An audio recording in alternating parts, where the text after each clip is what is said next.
Brazil ভক্তরা একটু পরিবর্তনের আভাস পেয়েছিল।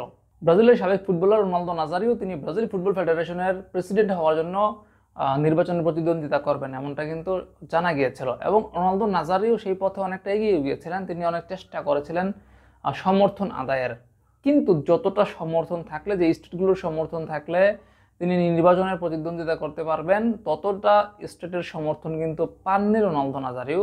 এবং তারা আসলে ওই যে রোনালদো নাজারিওকে সমর্থন না দিয়ে তারা বর্তমান প্রেসিডেন্ট এডনাল্ডো রদ্রিগেজকে তারা সমর্থন দিয়েছে, যার কারণে আরো একবার মানে বিনা বাধায় ব্রাজিল ফুটবল ফেডারেশনের প্রেসিডেন্ট হতে যাচ্ছেন বর্তমান প্রেসিডেন্ট এডনাল্ডো রদ্রিগেজ।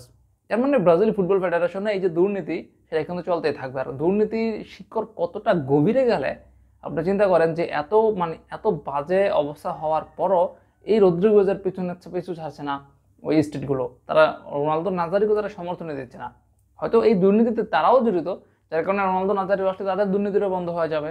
সেই দুর্নীতি তারা বন্ধ করতে চাচ্ছে না, নিজেদের স্বার্থ রয়েছে, সেই স্বার্থের জন্য তারা রোনালদো নাজারিওকে সাপোর্ট দিচ্ছে না। আর এই কারণে আসলে রোনালদো নাজারিও নির্বাচনে অংশগ্রহণ করতে পারবে না।